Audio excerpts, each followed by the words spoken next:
Je me présente, Cindy Bertrand. Passionnée par la médecine chinoise, je me suis lancée dans cette médecine, tout d'abord pour mon entourage et moi-même, et finalement j'en ai fait mon métier.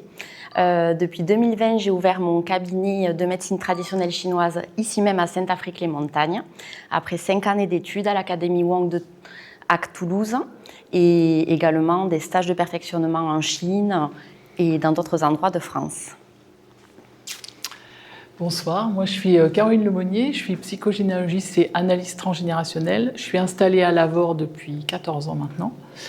Donc j'ai d'abord fait un DUG de psychologie, ensuite j'ai fait une école de psychothérapeute qui s'appelle l'EFAPO, l'École française d'analyse psycho-organique. Et après je me suis spécialisée en psychogéné parce que moi j'adore la famille, c'est très intéressant, vous verrez.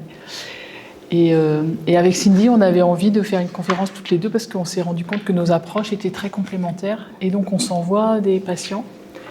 Et c'est intéressant d'alterner le corps et l'esprit. C'est un peu de là qu'est venue cette idée de conférence à deux. Alors, j'aimerais commencer par vous poser une question.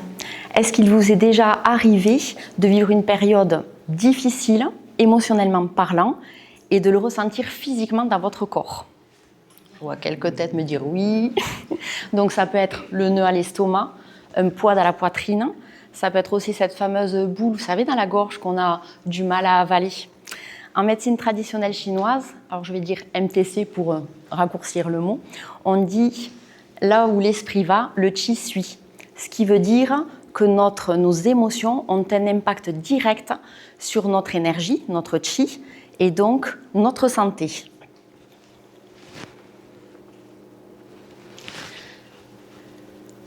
On répertorie 5 émotions, comme vous pouvez le voir ici, en médecine chinoise, et ces 5 émotions sont associées à 5 organes et leurs entrailles, ainsi qu'à 5 éléments. On voit le foie et son entraille, la vésicule biliaire, ont pour élément le bois. La grosse émotion qui est associée est la colère.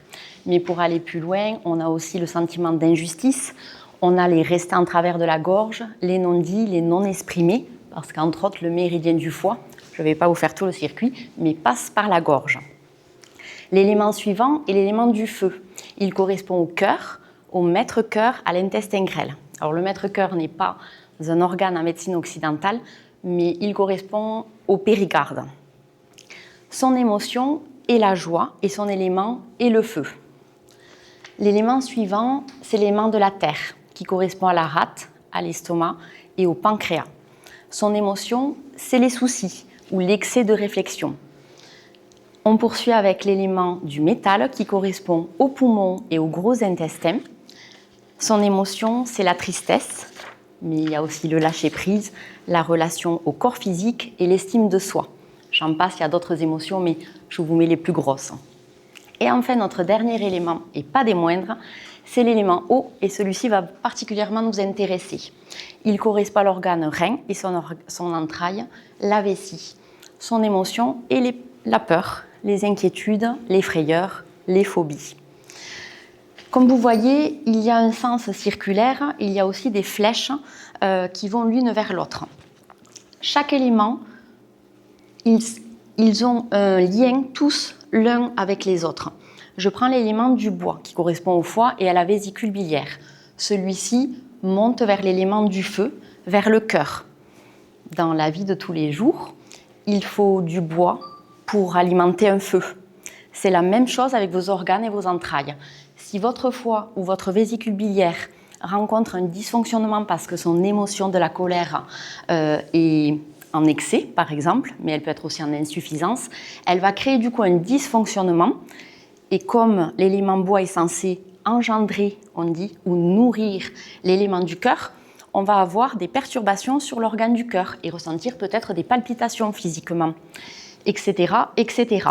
Les flèches qui sont ici sont pour montrer aussi que certains, par exemple l'élément du poumon, va contrôler, c'est la loi Ke en chinois, il va contrôler l'élément du bois pour que celui-ci ne parte pas dans tous les sens, j'allais dire, et ça permet de tempérer.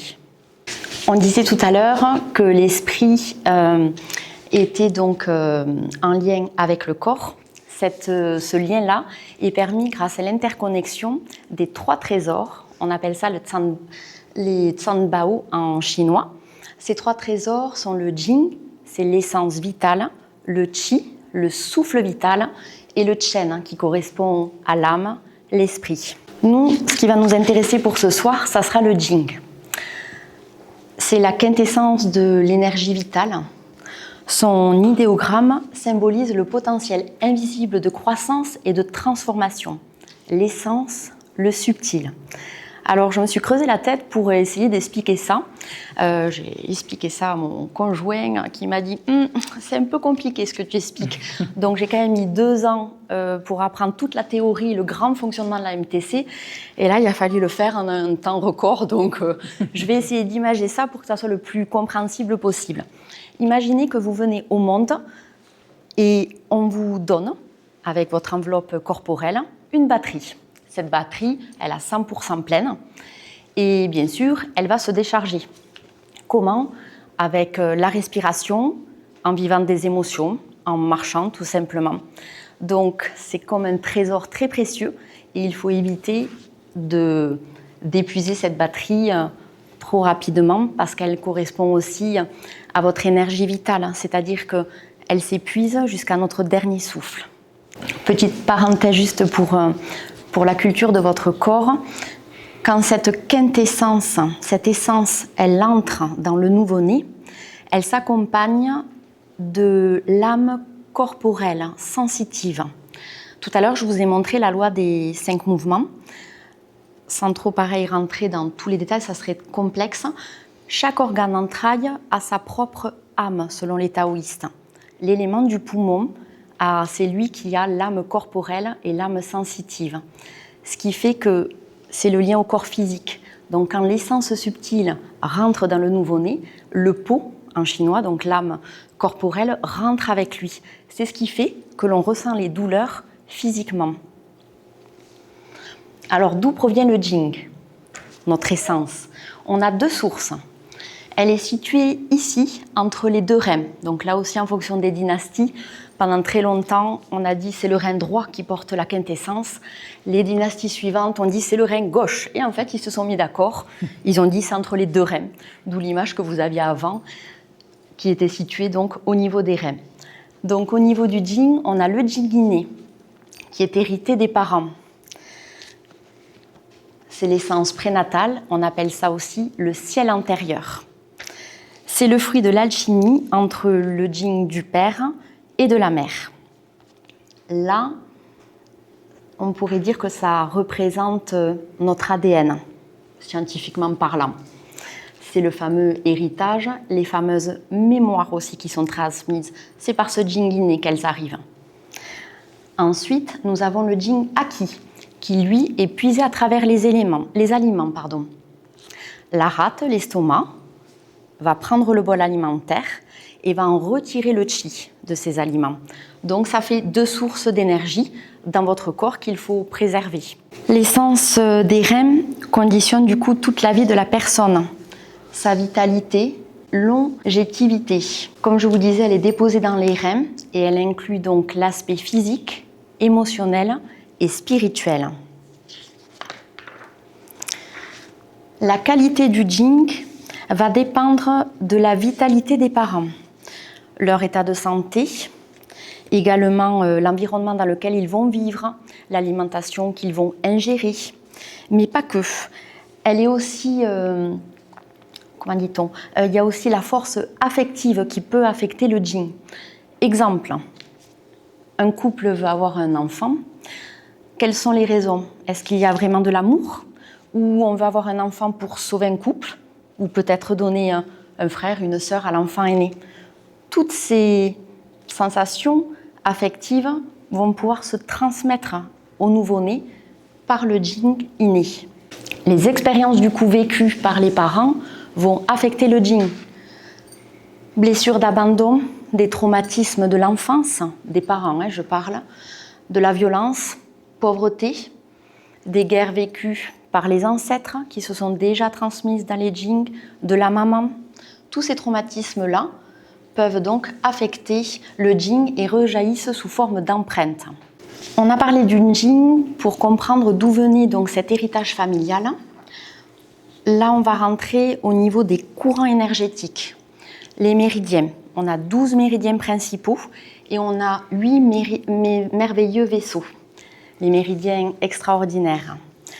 Nous, on va s'intéresser à 3 essentiellement. Le Janmai, le Dumai et le Chongmai. Le Janmai, alors j'ai pas pu mettre tous les méridiens, mais est essentiellement situé sur le devant du corps. C'est la partie yin de notre corps.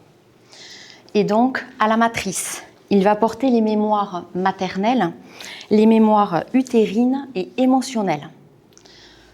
Le Dumai, à son opposé, se trouve à l'arrière du dos. Il est associé donc au yang et il va porter les mémoires paternelles et les mémoires de structure.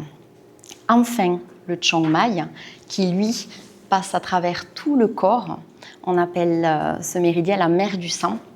Il est le siège des mémoires ancestrales et de notre propre destin, le Ming. Il contient du coup, le Chongmai, les mémoires ancestrales et existentielles profondes.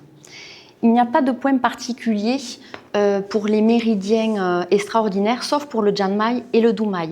Du coup, c'est vraiment une combinaison de points, on appelle ça d'ouverture, pour travailler le Chongmai, entre autres.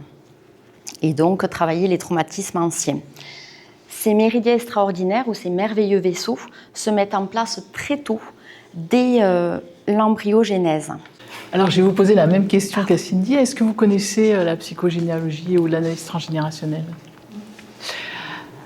Alors, ça nous vient d'une femme qui s'appelait Anne Ancelin Schutzenberger, qui un jour s'est rendue compte, elle suivait une personne qui avait un cancer du sein.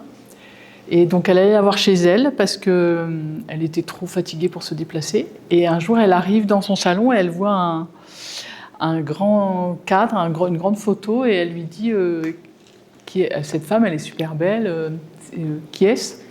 Et elle lui dit c'est ma mère, elle est morte d'un cancer du sein à 35 ans. Et la patiente, elle avait un cancer du sein et elle avait aussi 35 ans. Donc elle s'est dit tiens, c'est étrange. Donc Anne Ancelin, elle a compris qu'on avait des liens avec nos ancêtres. Et elle raconte ça très bien dans un livre qui est très connu, qui s'appelle Aïe mes aïeux, que je vous conseille si ça vous intéresse. Et elle dit qu'en fait, tous les traumatismes de nos ancêtres qui ne sont pas réglés se transmettent. Alors, ce n'est pas le traumatisme en lui-même qui se transmet. Si, par exemple, vous avez une grand-mère, une arrière-grand-mère qui est morte en couche, évidemment, vous n'avez pas vécu cette histoire. Mais peut-être que votre grand-mère va être triste d'avoir perdu sa mère, peut-être que votre père sera triste de la tristesse de sa mère, et peut-être que vous, la tristesse de votre mère va arriver jusqu'à vous. Et l'idée, c'est vraiment d'aller chercher qu'est-ce qui s'est mal passé chez les ancêtres. Ce que moi j'ai compris dans mon travail, c'est que les personnes qui viennent me voir, elles manifestent quelque chose. Elles manifestent un mal-être, elles manifestent un blocage. Et en fait, c'est comme si elles étaient, j'ai envie de dire, un peu téléguidées par l'ancêtre pour aller régler quelque chose. Parce qu'on ne peut pas régler une de ces problématiques sans passer, enfin en tout cas en psychogénéalogie on dit ça, sans passer par quelque chose qui s'est passé plus haut. Donc on va aller regarder, parce qu'on fait tous partie d'un système. Vous, dans votre famille, il y a tous les membres de votre famille font partie du même système. Donc ça peut être vos enfants, vos petits-enfants, le père de vos enfants, et c'est aussi vos frères et sœurs, vos parents, vos grands-parents, vos oncles et tantes. Tous ces gens-là font partie d'un même système et vous êtes agi par ce système. C'est-à-dire que tout ce qui va se passer dans ce système va plus ou moins vous impacter. Des fois, ça peut plus impacter votre frère, votre sœur, mais ça va quand même agir. Donc, c'est ce qu'on appelle, la psychogénéalogie, c'est ce qu'on appelle une approche systémique. C'est-à-dire que moi, ça m'est arrivé d'accompagner une femme qui voulait aider ses filles, qui n'arrivait pas à concevoir des enfants, et j'ai jamais vu ces filles. Mais par contre, le fait de travailler avec elles, ça nous a permis de mettre en lumière des choses qui bloquaient la conception des enfants. Et cette femme, elle venait me voir régulièrement. On travaillait sur sa famille, donc souvent sur ses parents, pour comprendre pourquoi ces filles n'arrivaient pas à concevoir des enfants. Et quand elle sortait de la séance, elle allait raconter à ses filles ce qu'on s'était dit. Et ça a marché. J'ai fait une conférence sur YouTube qui s'appelle Conception, qui raconte cette histoire. Et ce que je trouve vraiment intéressant dans cette histoire, c'est que toute la famille, que ça soit donc cette femme, ses filles, mais aussi les parents, donc les grands-parents des jeunes femmes qui ont mis des enfants au monde, tout le monde était focalisé sur comment on va faire pour agrandir la famille. Et c'était très beau à voir. Et surtout, ce qui est intéressant, c'est que j'ai jamais vu les filles, donc c'est vraiment systémique. Ça veut dire que le fait que je travaille avec la mère a aidé les filles à concevoir des enfants. Donc ça, j'ai trouvé ça très intéressant. On fait en fait des allers-retours je fais des allers-retours entre la personne qui vient me voir, qui a des problématiques dans sa vie aujourd'hui, et ce qui a pu se passer au niveau des ancêtres. C'est-à-dire que, par exemple, si une femme a du mal à concevoir des enfants, justement, je reviens sur cet exemple-là, on va aller regarder qu'est-ce qui s'est mal passé dans les lignées au-dessus. Alors, est-ce que ça peut être une femme qui est morte en couche? Donc, dans ces cas-là, il y aura des émotions dont je vous parlerai plus tard. Ça peut être aussi des enfants qui n'ont pas été élevés par leurs parents, c'est une cause de stérilité. Ça peut être des conflits dans les couples. Ça peut être des enfants qui sont morts très jeunes et qui ont laissé des traumas. Donc, dans ces cas-là, on a peur de faire des enfants. Donc, les ancêtres récupèrent, les descendants récupèrent ça. Et mon travail, c'est d'aller faire des liens entre ce qui s'est passé il y a peut-être 50, 60 ans et ce qui se passe aujourd'hui. On dit en fait que la personne qui vient me voir, elle est intriquée. Intriquée, c'est ça en fait. Ça veut dire elle est accrochée avec l'ancêtre. Et donc l'idée, c'est vraiment de décrocher ça. Alors c'est un peu une enquête familiale, bien sûr, mais c'est intéressant. Je mène l'enquête. Donc on va aller voir, quand on fait cette enquête, on va aller voir les différents contextes. Donc vous avez des différents contextes selon, évidemment, votre histoire familiale, donc l'histoire de vos parents, bien sûr, votre contexte familial. Est-ce que vous arrivez l'aîné ou est-ce que vous arrivez le deuxième, le troisième? Est-ce que vous êtes un garçon et vous avez 3 sœurs, donc ça fait quand même 3 enfants qu'on vous attend, donc vous êtes un enfant roi, parce que vous êtes très attendu. Ou est-ce que, par exemple, vos parents ont eu du mal à vous avoir et ils ont mis 10 ans à vous avoir, donc évidemment, ils sont super heureux. Ou est-ce que vous êtes le 6e et que votre mère, elle a fait 6 enfants en 8 ans et elle en a un peu marre de faire des enfants tous les ans? Ça, c'est un peu votre contexte d'arrivée. Ça, c'est très intéressant d'aller regarder ça en psychogénéalogie. Moi, je le fais beaucoup, par exemple, avec les mamans qui ont des problèmes avec leurs enfants, parce que c'est un peu comment on arrive sur Terre, et ça, c'est vraiment intéressant d'aller regarder. Il y a aussi, bien sûr, le contexte social. Dans quelle famille on arrive? Est-ce que c'est une famille où il y a de l'argent? Est-ce qu'il y a une famille où c'est plus difficile? Ça peut aussi être... il y a un contexte culturel, il y a un contexte religieux. Bien sûr, c'est pas pareil si on est en Inde ou si on est en France ou si on est en Afrique. Donc ça aussi, ça a un impact. Il y a bien sûr aussi un contexte historique. Naître pendant la guerre, c'est pas facile. Naître pendant le Covid, c'était pas facile non plus. Et donc c'est tout ça qu'on va regarder et c'est tout ça qui va un peu impacter votre vie. En psychogénéalogie, on parle de transmission. Donc, il y a les transmissions conscientes. Les transmissions conscientes, ça va être, par exemple, votre père ou votre mère vous a donné votre nom. Ça, c'est une transmission consciente parce qu'ils vous ont reconnu, ils ont fait un acte. Il peut y avoir une transmission de biens. Vous pouvez avoir récupéré une maison par héritage, par exemple. Il peut y avoir une transmission qui est moins consciente, mais qui est quand même consciente, c'est-à-dire vous pouvez avoir une caractéristique physique. Moi, dans ma famille, on est tous grands, parce que mes parents étaient grands, donc on est tous grands.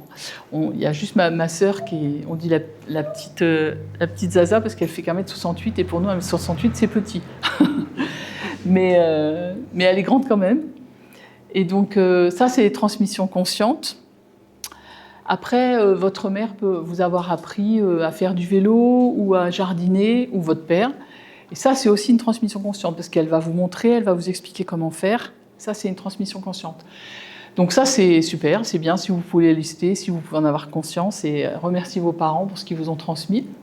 Ça peut aussi venir, bien sûr, des grands-parents, quand les grands-parents gardent les enfants pendant les vacances.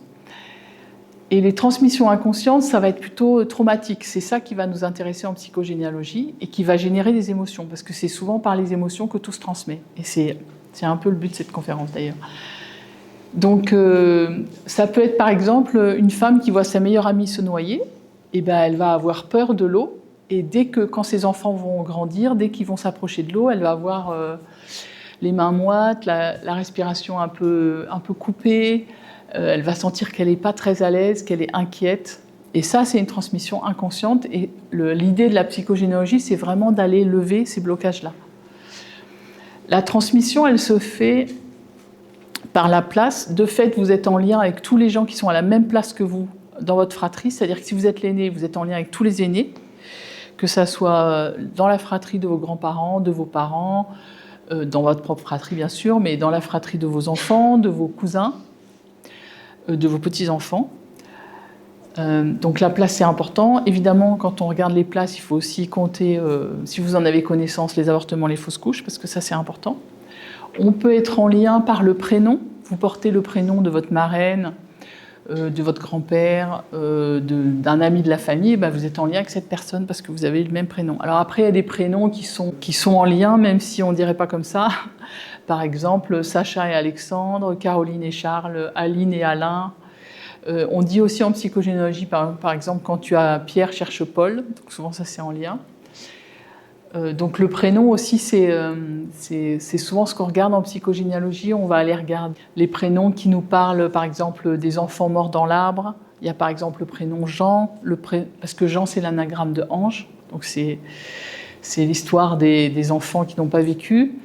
Ça peut être aussi René, parce que ça fait penser à la Renaissance, ou Sylvie, parce que Sylvie, par exemple, tout ça, c'est des prénoms en lien avec les enfants qui n'ont pas vécu.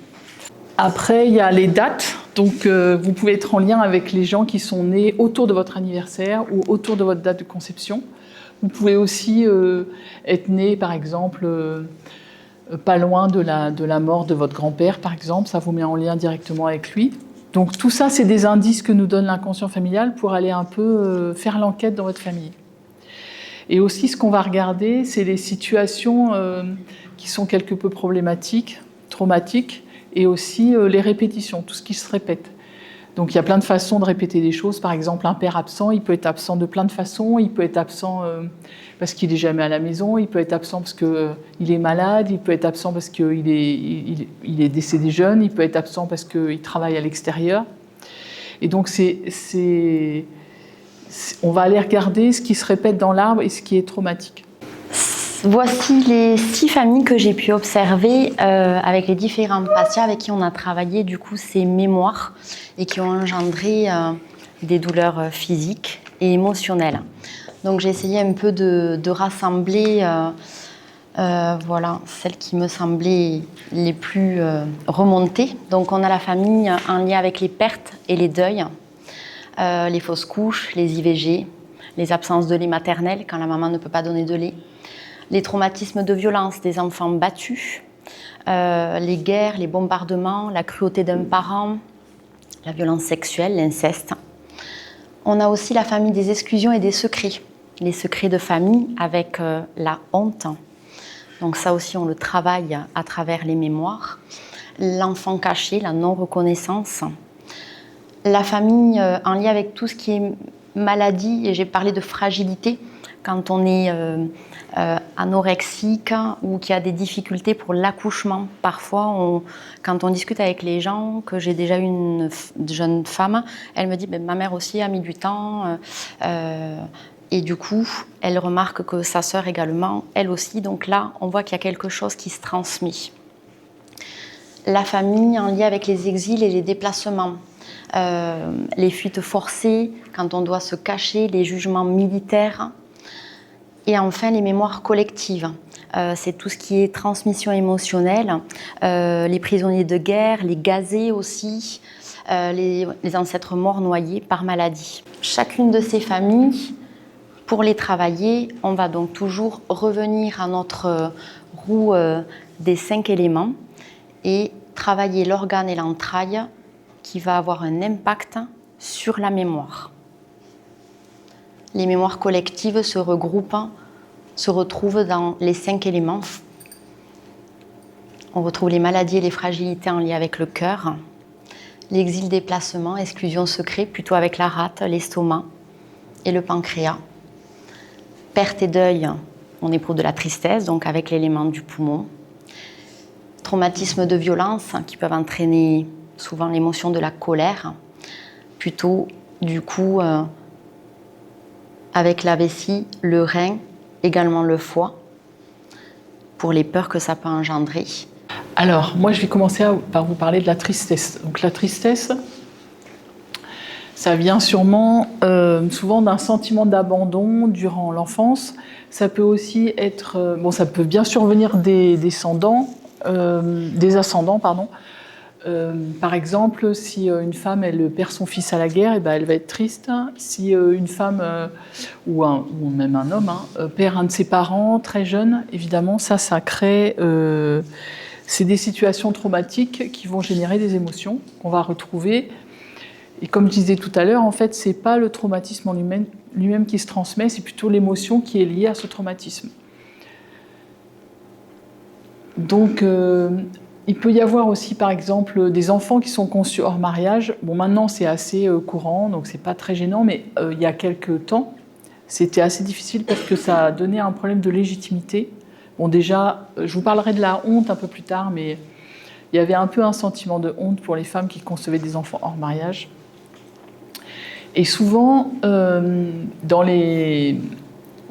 la tristesse, il peut y avoir un sentiment d'abandon, et ce sentiment d'abandon, on peut le retrouver, ça fait comme une sorte d'insécurité existentielle, et ça, on va retrouver dans l'arbre des métiers en lien avec l'État. Parce que ce qu'il faut savoir, c'est que ce qui s'est mal passé dans le familial se répare dans le social, c'est-à-dire que, par exemple,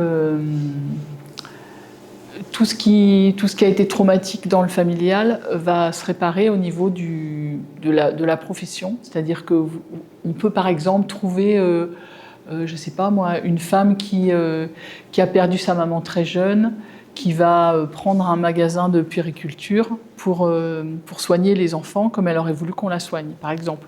Ou des éducateurs spécialisés qui vont éduquer d'autres enfants parce qu'eux, ils n'ont pas été très bien... Ils ont souffert d'un manque éducationnel, par exemple. Et les métiers en lien avec l'État, c'est des métiers où il y a la sécurité de l'emploi. Donc ça donne une certaine sécurité intérieure. Donc dans la tristesse, les deuils non faits, c'est vraiment un gros sujet en psychogénéalogie. On appelle ça les mal-morts, c'est-à-dire les gens qui sont morts de façon brutale, inattendue. Et c'est ça qui crée comme un choc émotionnel et qui va perdurer dans l'arbre. Alors ça peut être quelqu'un qui tombe du toit, ça peut être une opération qui se passe mal, quelqu'un qui ne revient pas de la guerre, un enfant qui meurt de la tuberculose ou d'une autre maladie.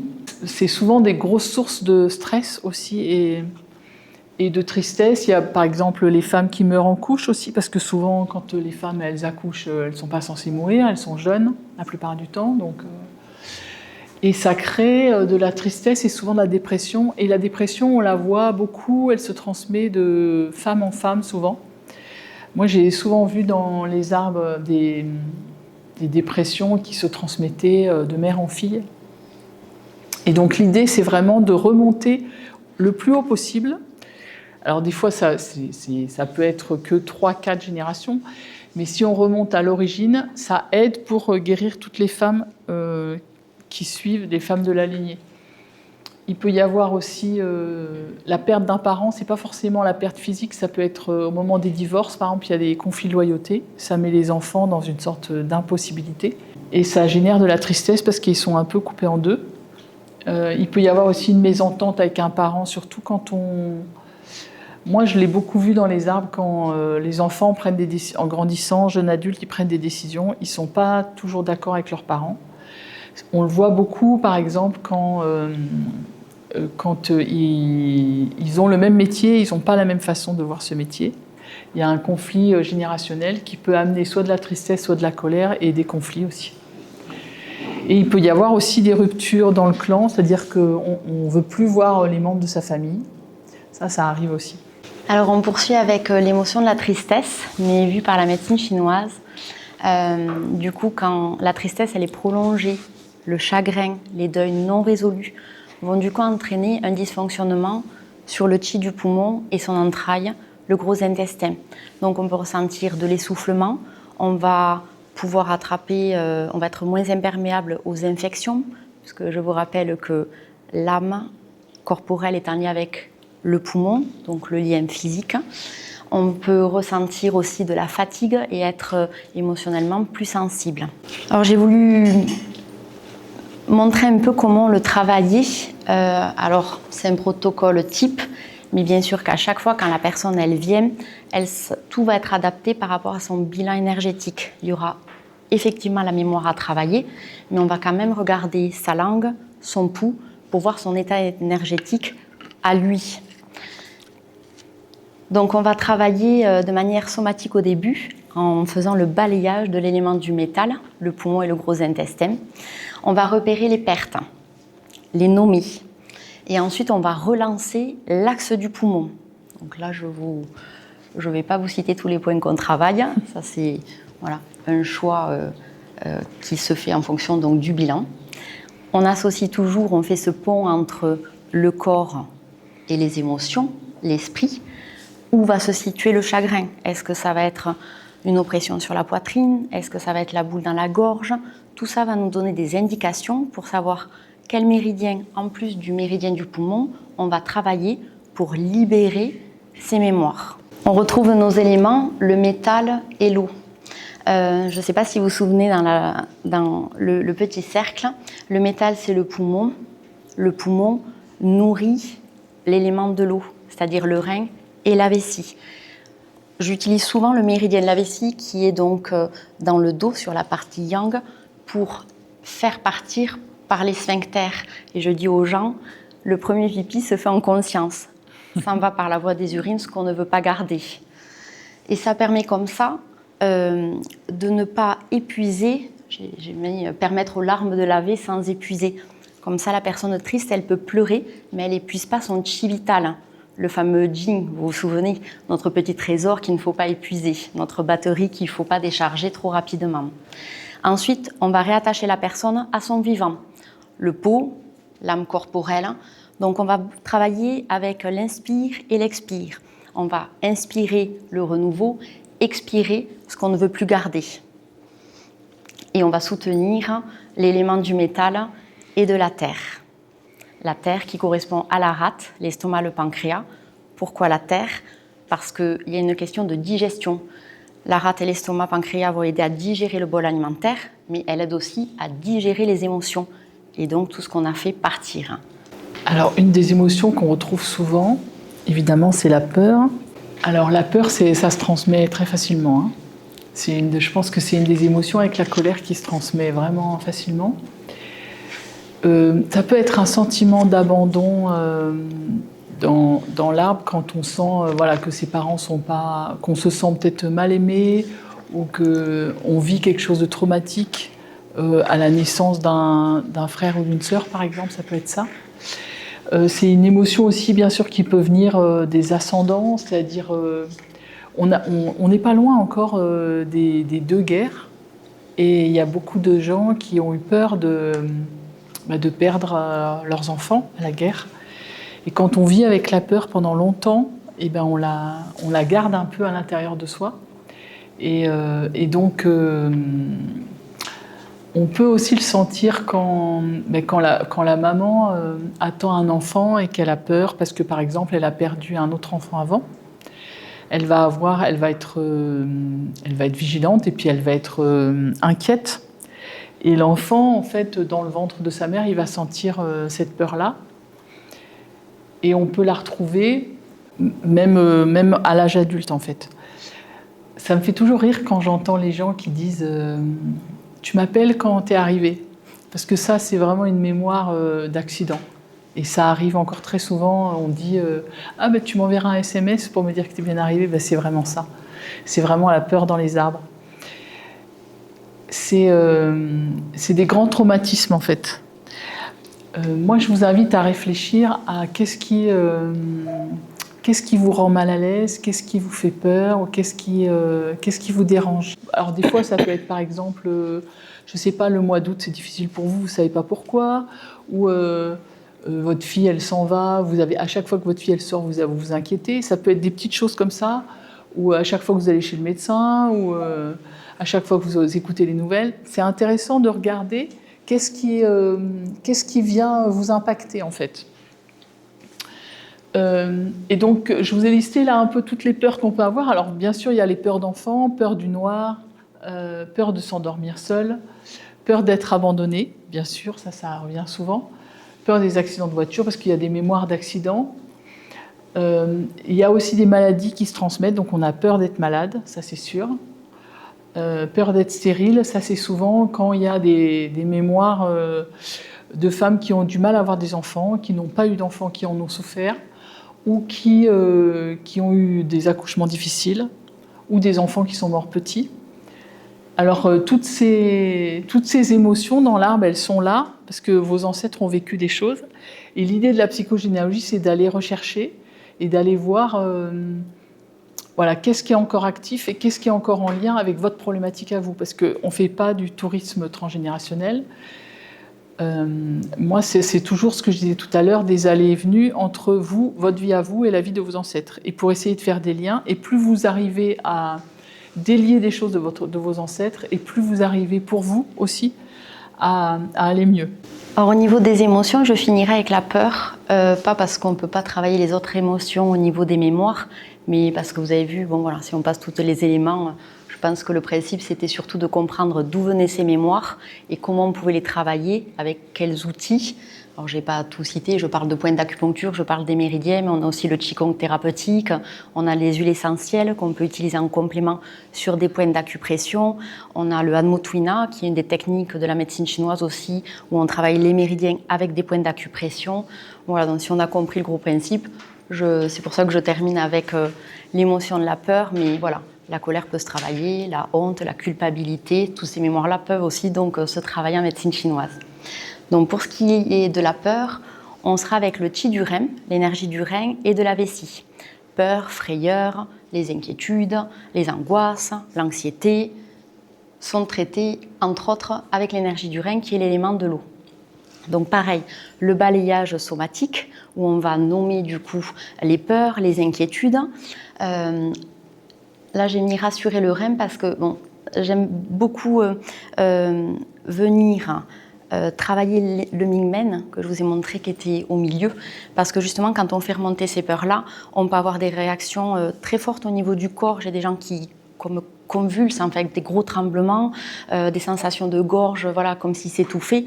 Et donc, c'est assez impressionnant. Donc, j'ai des gens qui sont vraiment tétaniques ou même des crises de tétanie. Donc, pour éviter que ça soit trop fort au niveau de la sensation du corps, je viens souvent réchauffer de chi à chi, j'allais dire, nos deux âmes se connectent, je ne sais pas comment le dire autrement, en mettant les mains sur le Mingmen. Et la chaleur va venir adoucir et rassurer le chi du rein. Comme ça, on n'est pas dans l'insécurité et on ne perd pas notre ancrage aussi. Parce que l'ancrage, c'est l'énergie du rein, mais c'est aussi notre énergie, l'énergie de la rate, mais c'est aussi notre énergie du rein. Toujours notre pont entre l'émotion et le corps. On interroge la personne où va se manifester les peurs.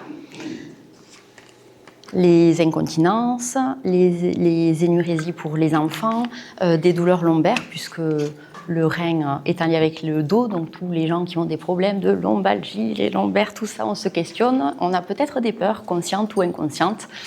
On va travailler aussi le souffle du ciel. Quand je parle du souffle, c'est l'ancrage du chi, toujours au travers du poumon, parce qu'on n'oublie pas ce lien avec le corps physique. Donc le poumon, toujours à travailler pour associer le corps et l'esprit. Digérer les émotions, donc on évacue par le Sanjiao.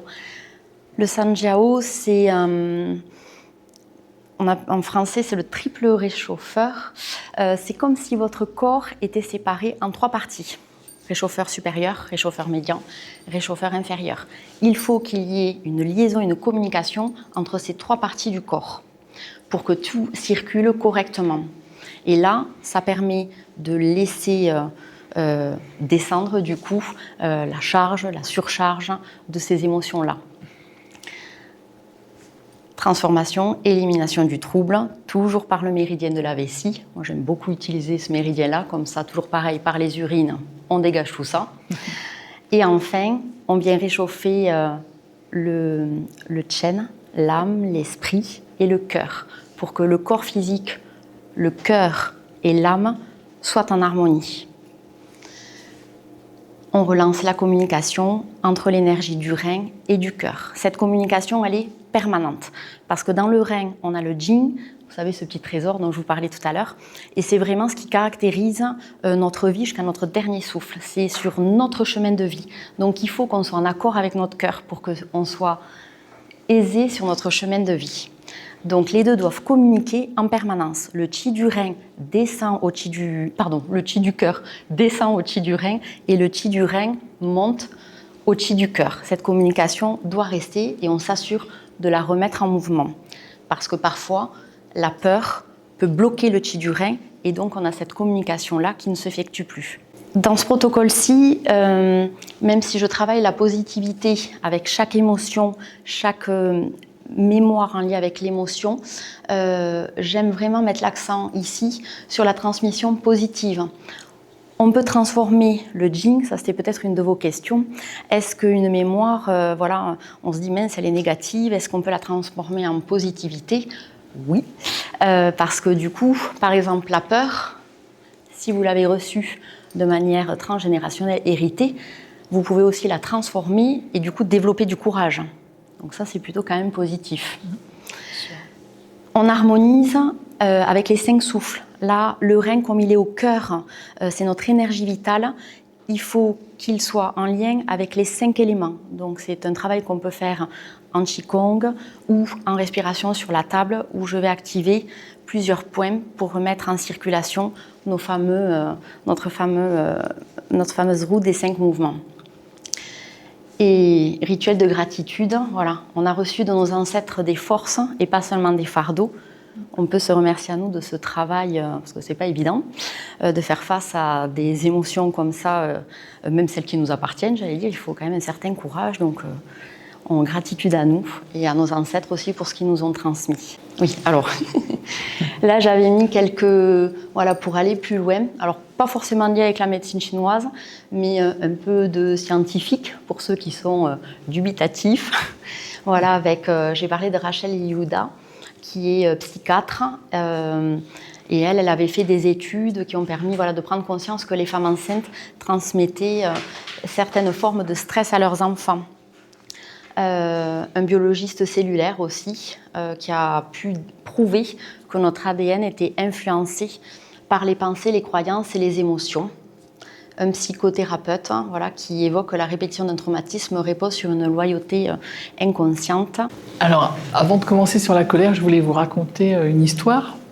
J'ai une femme, un jour, elle vient me voir et elle me dit, voilà, mon père est en phase terminale de cancer du cerveau à l'hôpital. Il devrait, selon les médecins, il aurait dû mourir depuis au moins 1 an. Et ça fait 1 an qu'il est dans son lit, qu'il ne parle pas, qu'il ne mange pas, qu'il ne dort pas. Et voilà, il n'a plus de vie, mais il ne meurt pas. Et les médecins ne savent pas pourquoi. Elle me dit, est-ce que vous pouvez regarder? Et donc, j'ai été voir dans son arbre. Et souvent, ce que je fais, moi, c'est que je vais voir la génération d'au-dessus. Parce que souvent, on est héritier de quelque chose. Et donc, je lui dis, qu'est-ce qui s'est passé avec votre grand-père paternel, donc le père de votre père? Ah, elle me dit, mon grand-père, il était amoureux d'une femme. Il est parti à la guerre, il lui a demandé de l'attendre, et quand il est revenu, elle s'était mariée à quelqu'un d'autre. Ah, je lui dis, cherchez pas plus loin. En fait, votre père, il a récupéré la colère de son père. Donc je lui dis, vous rentrez chez vous, vous écrivez une lettre à votre grand-père en lui disant, je comprends que ça a été difficile pour toi, mais c'est pas à mon père de porter ta colère, donc je te la rends, t'en fais ce que t'en veux, tu la jettes à l'univers, tu la transformes en gratitude. Mais s'il te plaît, aide-moi à débarrasser mon père de cette colère qui t'appartient. Et je lui dis, après, vous allez voir votre père et vous lui dites qu'il veuille bien lâcher la colère de son père et que ça va l'aider. Et moi, je n'ai pas eu de nouvelles pendant 2 mois. Et au bout de 2 mois, elle m'a envoyé un message et elle m'a dit « Le 8 décembre, je suis sortie de chez vous. J'ai été écrire une lettre à mon grand-père paternel. Ensuite, le lendemain, je suis allée voir mon père à l'hôpital. Je lui ai raconté que j'avais écrit une lettre à mon grand-père. Et je lui ai dit qu'il lâche cette colère, que ce n'était pas la sienne. Et qu'il veuille bien partir en paix, que ça serait bien pour tous, enfin qu'il s'autorisait à partir. Et elle m'a dit le lendemain, il a fait la paix avec ma mère, avec qui il était beaucoup en conflit. Il est tombé dans le coma et 6 jours après, il est décédé. Donc ça, c'est pour vous montrer qu'une colère, ça peut nous activer au point de même pas pouvoir mourir tranquillement, quoi. Alors les colères, ça peut être des choses que nos ancêtres toujours ont mal vécues. Alors là, c'était un exemple, mais ça peut être une trahison amoureuse, amicale, professionnelle, bien sûr, quelque chose qu'on n'a pas eu. Enfin, vous savez ce que c'est les colères, je pense que vous en avez souvent, tous les jours, ou peut-être pas tous les jours, mais quand même assez régulièrement. Ça peut venir aussi d'un sentiment de ne pas être pris en compte, de ne pas être assez aimé, ou quand il y a des préférences dans la fratrie aussi, dans un sentiment de rejet ou d'abandon, souvent. On le voit beaucoup dans les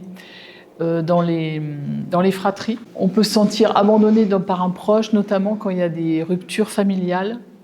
Dans les divorces, par exemple, on voit beaucoup un des parents qui disparaît. Et donc pour les enfants, c'est difficile. Un sentiment d'injustice. Les préférences dans les fratries, bien sûr, ça crée aussi beaucoup de colère. Quand un couple se marie et que les parents ne sont pas trop d'accord, souvent les enfants ne sont pas trop acceptés par leurs grands-parents. Et ils voient très bien, alors contrairement à l'idée reçue qui est que les enfants ne voient rien, les enfants voient tout. Et les enfants souffrent de beaucoup de choses. Et notamment, chez leurs grands-parents, ils voient bien s'il y a des préférences avec leurs cousins.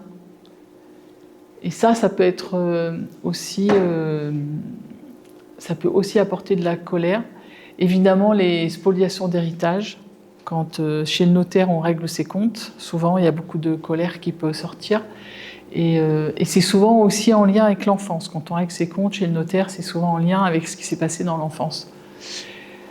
Bien sûr, tout ce qui est agression, rupture, maltraitance, inceste, évidemment, ça va générer beaucoup de colère. Dans les arbres, il y a 2 choses qui sont très difficiles à voir. C'est les vocations contrariées.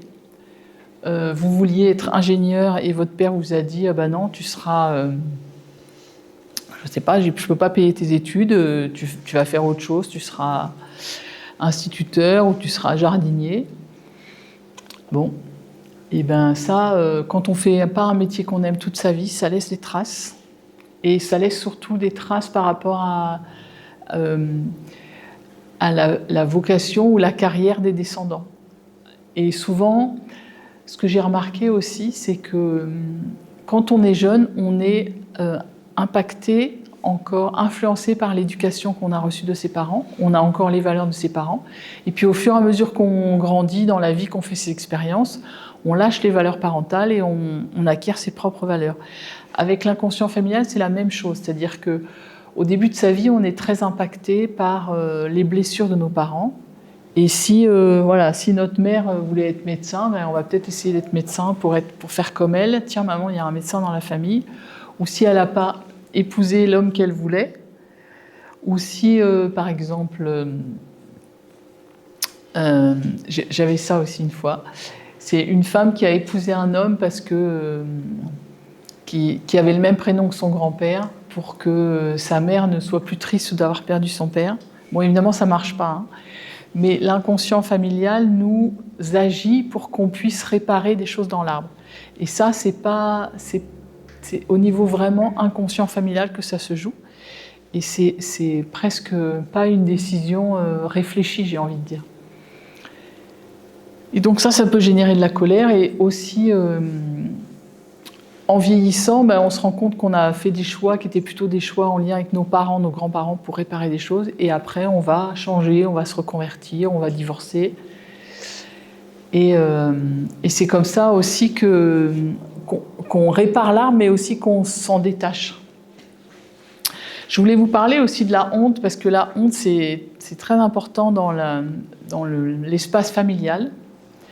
La honte, c'est souvent en lien avec un acte qui est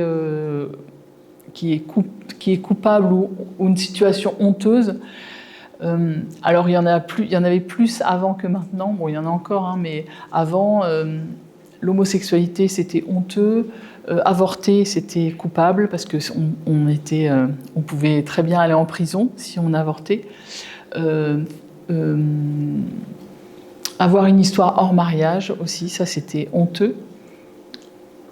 Il y a les émotions qui sont liées avec le secret, voilà, c'est beaucoup la honte et beaucoup la culpabilité. Alors à chaque fois que c'est souvent dans l'intime que ça se joue, tout ce qui est secret de filiation, tout ce qui a rapport avec la sexualité, évidemment c'est honteux et les gens n'ont pas trop envie d'en parler. La honte, c'est vraiment une émotion qui colle à la peau et qui vient parler un peu du regard qu'on peut avoir sur nous. Il y a une sorte de conspiration du silence, évidemment en lien avec la honte, parce qu'on ne va pas dire quand on a fait quelque chose de détestable ou de difficile. Il y a bien sûr tout ce qui est en lien avec la guerre, que ce soit la trahison, la désertion, et tout ce qui est évidemment contre la loi, c'est-à-dire les assassinats, les vols, les viols. Tout ça, ça va générer de la honte et ça va rester longtemps. Et avec la honte, il y a aussi les adultères, les secrets de filiation, les abandons d'enfants, les avortements. Et on ne va pas en parler de tout ça, donc ça va rester un peu secret. Il y a aussi les maladies. Il y avait les maladies comme la syphilis, par exemple. Alors, qu'est-ce qu'on fait pour un peu lutter contre la honte ? Eh bien, souvent, dans les arbres, on voit qu'il y a un souci du qu'en dira-t-on. On essaye de sauver les apparences à tout prix, c'est important. On a envie de se cacher, de disparaître quand on est honteux.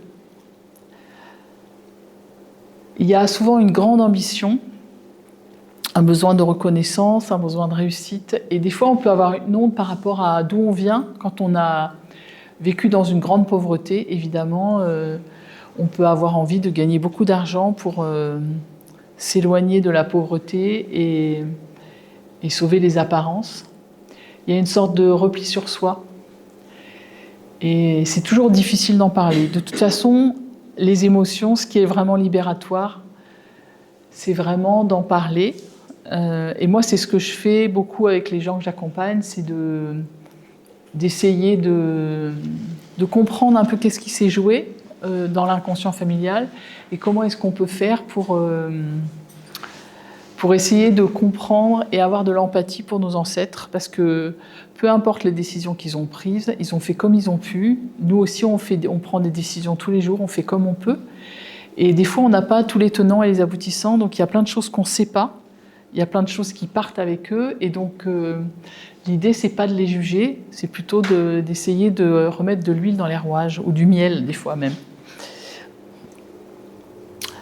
Donc, une fois qu'on a identifié un peu les endroits difficiles avec les traumatismes, avec les liens que vous pouvez avoir avec vos ancêtres, une fois qu'on a l'inconscient familial nous a donné des indices, on va prendre conscience que, voilà, par exemple, je ne sais pas, peut-être une femme, on dit ouais, elle n'est pas une bonne mère, elle n'est pas très aimante, etc. Mais si on s'aperçoit que finalement elle a perdu sa mère quand elle avait 3 ans et qu'elle ne sait pas ce que c'est être une mère, eh ben, ça va être plus facile d'avoir de l'empathie pour elle, d'essayer de comprendre.